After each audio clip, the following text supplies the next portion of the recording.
বৃষ্টি কণা হৈ সিক্ত কৰিলা মোৰ বুকুখন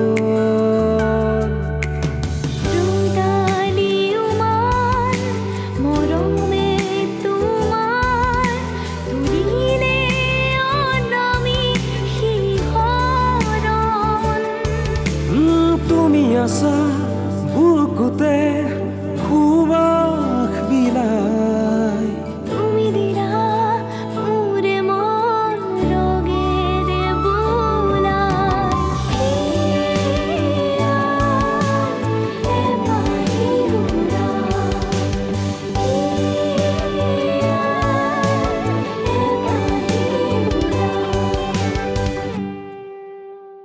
আমাৰ কাৰণে তাই ক্ষমাযোগ্য নহয়। থানালৈ গ'লে আমাৰ ঘৰখনৰ সন্মান মাটিত মিলি যাব। চোৱাচোন অবিনাশ, কিমান ধুনীয়া লাগিছে ন জেগাখিনি। শংকৰ বেজবৰুৱা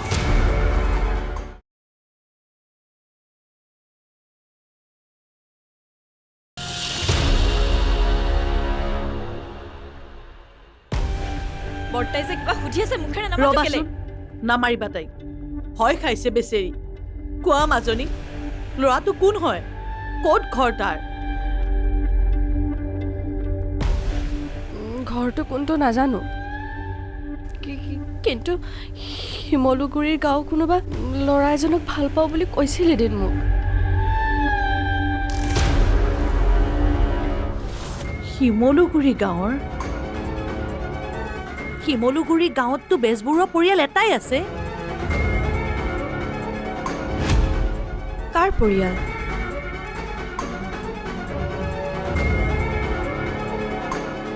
শংকৰ বেজবৰুৱা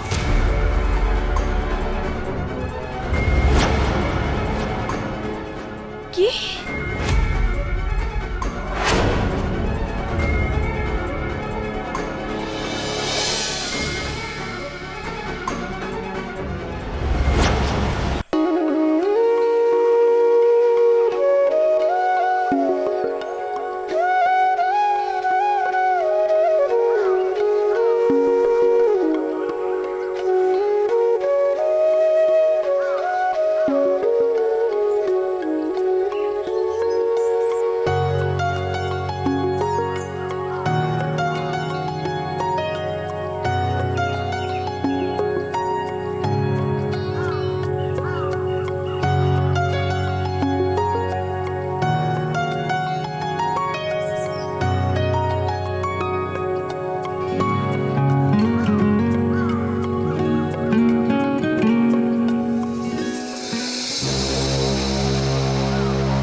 অবিনাশ,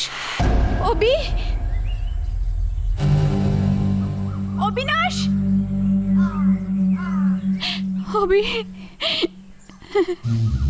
অবিনাশ, অবিনাশ,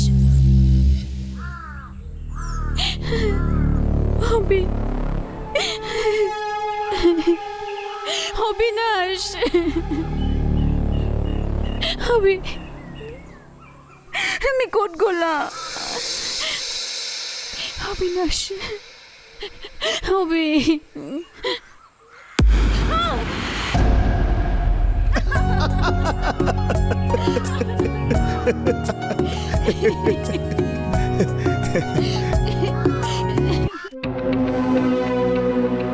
দাদা, ল'ৰাটো শংকৰ বেজবৰুৱাৰ পুতেক।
কামটো চেংচন হ'লনে? অলমষ্ট হৈছে, কিন্তু ইঞ্জিনিয়াৰজনে অলপ ভয় কৰি আছে। হয়, কালৈ? বিক্ৰম মজুমদাৰ।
ছোৱালী ক'ত?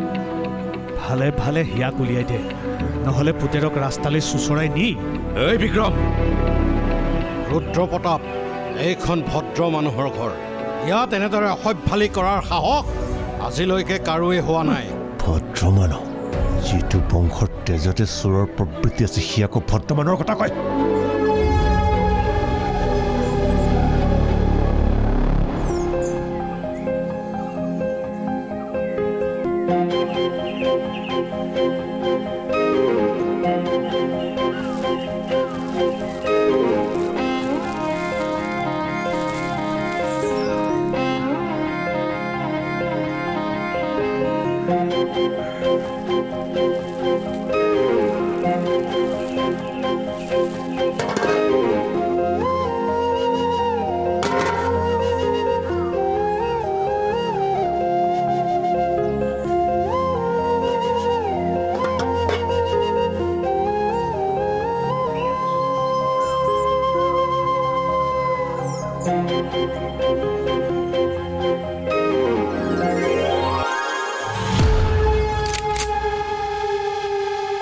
এই বন্দুক দেখিলে পিছুৱাই যোৱা কলিতা এই মজুমদাৰ পৰিয়ালৰ গাত না আছিল না আছে। আমি ভদ্ৰতাৰে তহঁতৰ লগত কথা পাতিবলৈ আহিছোঁ। ভালে ভালে তহঁতৰ সৰু ল'ৰাটো আৰু আমাৰ ছোৱালীজনীক উলিয়াই দিয়ে, নহ'লে পৰিণাম কিন্তু বৰ ভয়ংকৰ হ'ব। এইষাৰ কথা কোৱাৰ আগতে কাৰ চোতালত থিয় হৈ আছ এবাৰ ভাবিছা? হাতে ভৰিয়ে গুলিয়াই তোৰ এনেকুৱা অৱস্থা কৰিম, জীৱনত ভিক্ষা মাগিবলৈ তোৰ দেহৰ অংগ বাকী থাকিব। কাৰ কিমান শক্তি আছে সেই সময়ত দেখা যাব। সদ্যহতে আমি শান্তভাৱে কৈ আছোঁ, আমাৰ ছোৱালী শান্তভাৱে উলিয়াই দে। কোন ছোৱালী? কাৰ ছোৱালী? হিয়া, এই মজুমদাৰ পৰিয়ালৰ ডাঙৰ ছোৱালী। তহঁতৰ সৰু ল'ৰাই কালি ৰাতি আমাৰ ঘৰৰ সন্মুখৰ পৰা অপহৰণ কৰি আনিছে। কোনো যুক্তি নোহোৱাকৈ মোৰ ল'ৰাৰ ওপৰত এনেদৰে অৰ্থহীন দোষ এটা জাপি দিবলৈ নাহিবি বিক্ৰম। মোৰ ল'ৰাই এনেকুৱা এটা কাম কিয় কৰিব? এইবোৰ কথা তহঁতে জানিবি। যি আদৰ্শ দেখুৱাইছে ল'ৰাই তাকেহে শিকিব। মুঠতে অবিনাশ বেজবৰুৱাই যে আমাৰ ছোৱালীজনী অপহৰণ কৰি আনিছে তাৰ প্ৰমাণ আছে আমাৰ হাতত। গতিকে 1 ঘণ্টাৰ ভিতৰত আমি যদি আমাৰ ছোৱালীক ঘূৰাই নাপাওঁ তেনেহ'লে এইখন ঘৰৰ চোতালত তেজৰ ফাকু খেলা হ'ব। ঐ বল!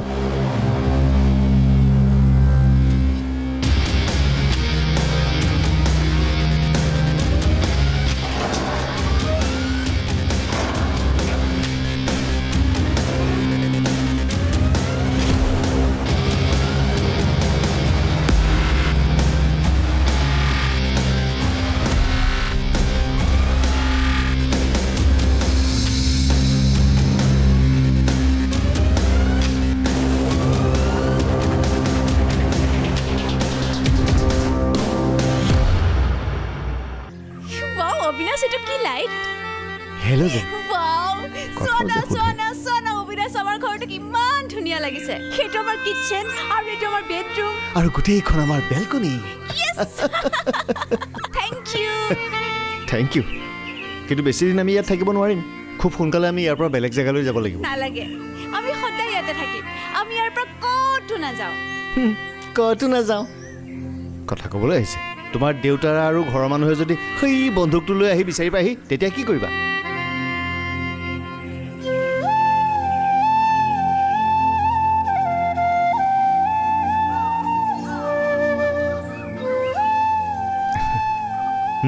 মই সঁচাকৈ কৈছোঁ আমি খুব সোনকালে আমাৰ থকা ঠাই সলাই থাকিব লাগিব আৰে আমি ইয়াতকৈ ধুনীয়া ঠাইলৈ যাম মানালী যাম কাশ্মীৰ যাম ধুনীয়া আপেল খাম নোখোৱাতো ঠিক আছে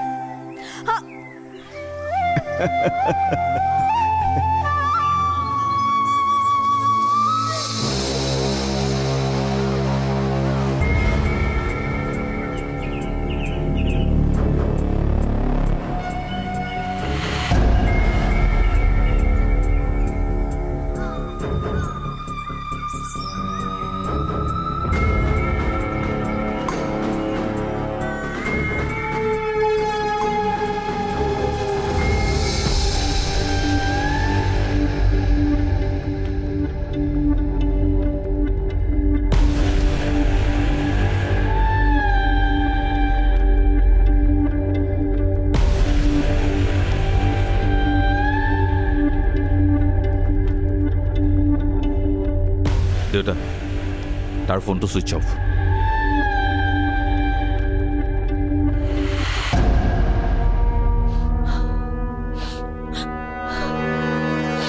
আপুনি অলপ ধৈৰ্য ধৰকচোন মা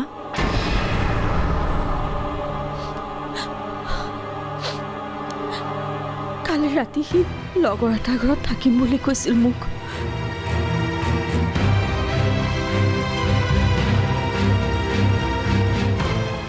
খবৰ কৰ ঠিক আছে দেউতা আৰু যদি বিক্ৰমহঁতে কোৱাৰ কথাটো সঁচা হয় তেনেহ'লে জেগাৰ পৰাই সিহঁতক চোচৰাই আনিবি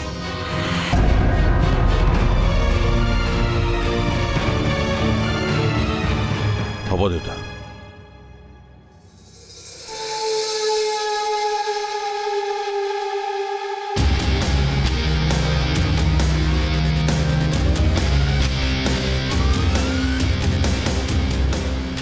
বল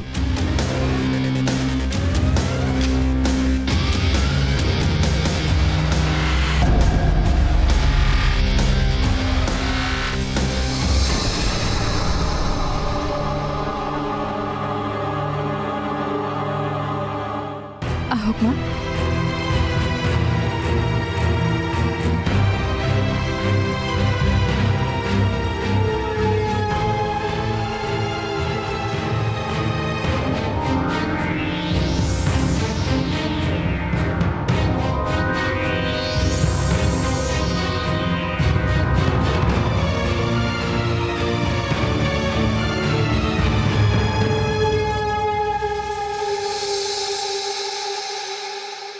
ছোৱালীজনী যাতে বাচি নাযায়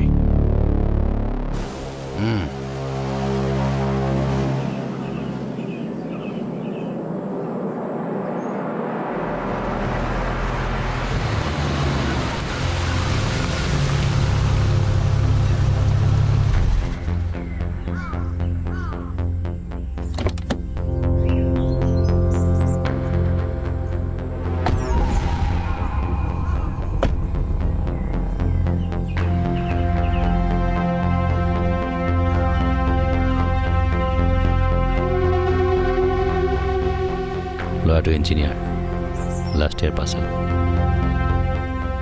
আমাৰ হিয়াৰ লগত ছমাহ আগৰ পৰা চিনাকি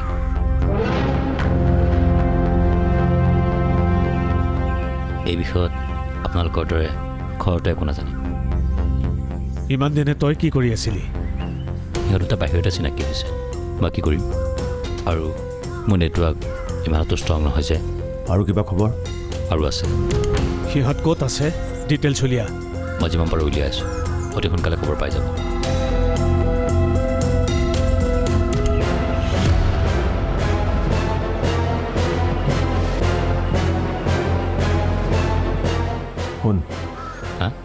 পোৱাৰ লগে লগে মানুহ লগাই ল'ৰাটো খতম কৰি দিবি আৰু কিবা থাকিলে তই আমাক লগে লগে ইনফৰ্ম কৰিবি ঠিক আছে হৈ যাব ঐ বল যা এতিয়া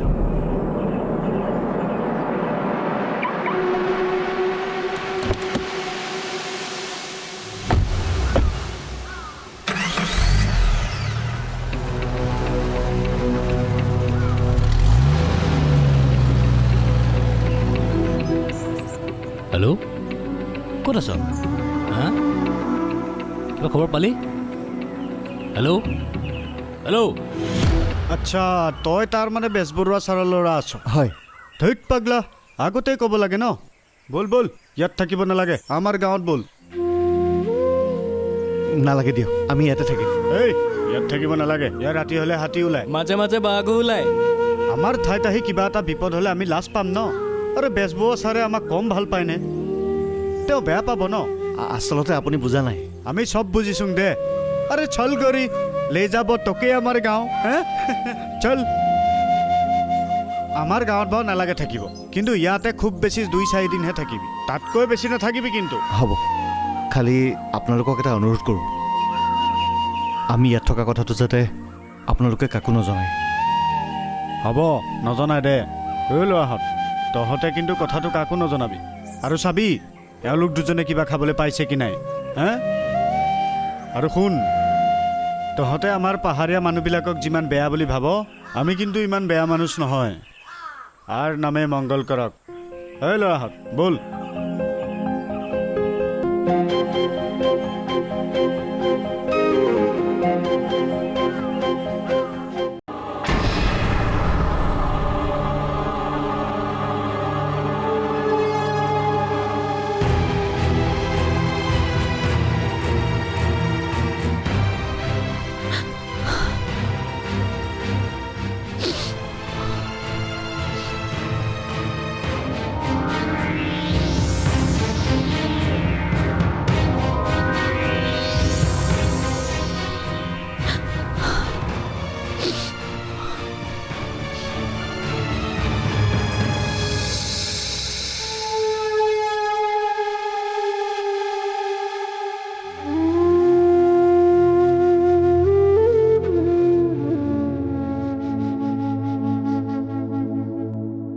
মা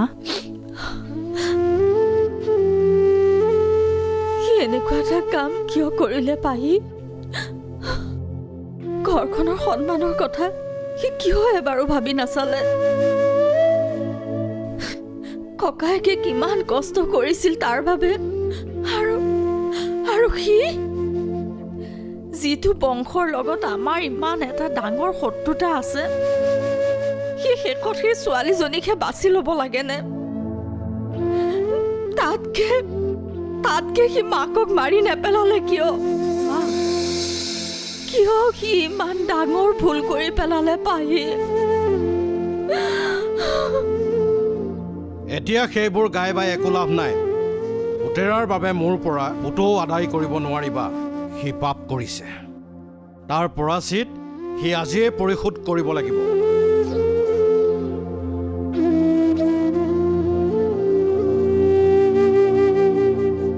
দেউতা বেয়া নাপায় যদি আপোনাক কথা এটা ক'ব পাৰোঁনে দুখ তাৰ গাত যিমান ছোৱালীজনীৰ গাতো সিমানেই আছে তেনেহ'লে কেৱল সিয়ে অকলে শাস্তি কিয় পাব তেওঁলোকে কিন্তু নিজৰ জীয়েকক অকণো দুখ দিয়া নাই সকলো দুখ অবিনাশৰ গাত জাপি দিছে এতিয়া যদি তেওঁলোকে কিবা কাৰণে কিডনেপিং কেছ দিয়ে বেচেৰাটো বেয়াকৈ ফচিব ছোৱালীজনীৰ একো ক্ষতি নহয় কিন্তু তাৰ ভৱিষ্যতটো নষ্ট হৈ যাব দেউতা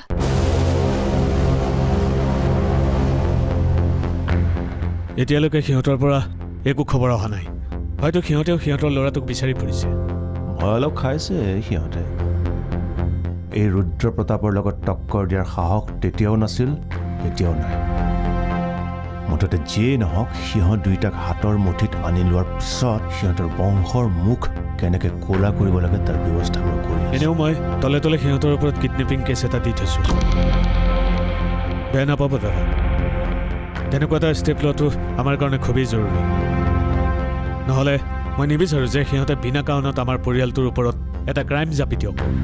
ঠিক আছে, কথাখিনি যাতে এতিয়াই মানুহৰ মাজত বিয়পি নপৰে, তই কথাটো মন কৰিবি। হ'ব, মই ইয়াৰ দায়িত্ব লৈছোঁ। সকলো ৰিভেঞ্চ লৈ লোৱাৰ পিছত মানুহৰ মাজত কি নিউজ বিয়পিব লাগে সিহঁতে ভালদৰে জানে। সেইবোৰ সকলো প্লেন কৰি থোৱা আছে। এতিয়া কেৱল সিহঁত দুটাক বিচাৰি উলিয়ালেই হ'ল। গুড।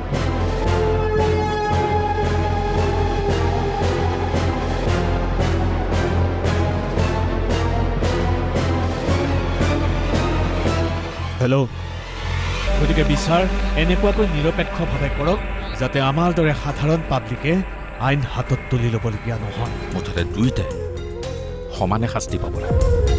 দুইটা সেইফালে গুচি গৈছে নহয়।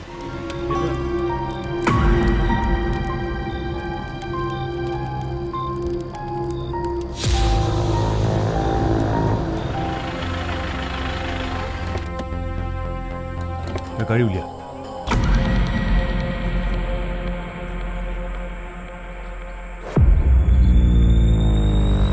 আপুনি ইমান টেনশ্যনত আছে যে, সি য'তে আছে ভালে আছে দিয়ক।